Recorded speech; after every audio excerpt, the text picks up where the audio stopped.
শীতের সময় আর যখন বাসায় বসে থাকতে ভালো লাগে না তো কি করা যায়, তাই একটু এই আশেপাশে আশেপাশে বলতে বাড়ি থেকে একটু দূর যেখানে মানুষের চলাচল কম থাকে সেই রকম জায়গায় এসে বসে থাকা একটা মজা আলাদা।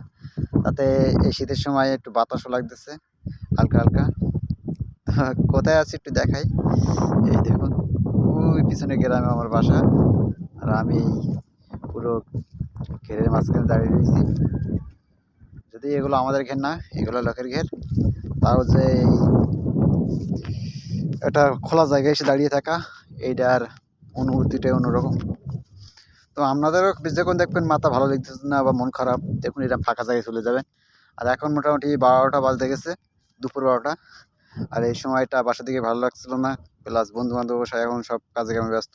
তো কি করবো একা একা, তাই আজকে একটু তাড়াতাড়ি বাসা থেকে বেরিয়ে আশেপাশে বেরোইছি।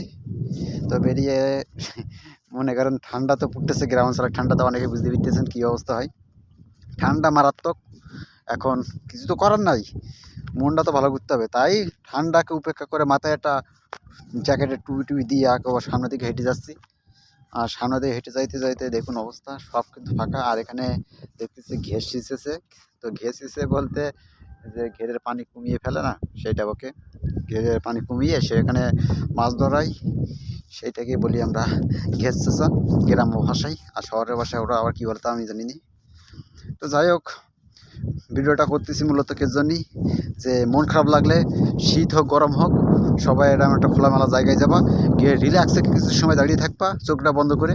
তারপর একটু ফিল নেবা আশেপাশের যে বাতাস, তারপরে তোমার মনে যে কষ্টগুলো আছে সবগুলো একটু দূর করে দেবা, দেখবা অনেক ভালো লাগবে।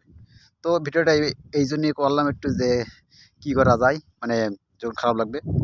আর যাদের বাসা গ্রামে তারা এটা বেশি করতে পারবেন, আর শহরে যাদের থাকে তারা চেষ্টা করবেন আশেপাশে কোন জায়গায় খোলামেলা জায়গা পাওয়া যায় সেখানে যাওয়ার, তাহলে মনটা মোটামুটি ভালো লাগবে। তো বাতাস সেই আকারে আমি এখন একটু হাঁটাহাঁটি করবো, রোদ রোদ বেরিয়েছে সেই আকারে। তো যাই হোক, সবাই ভালো থাকবেন। আজকের মতো সবাই টাটা, আসসালামু আলাইকুম।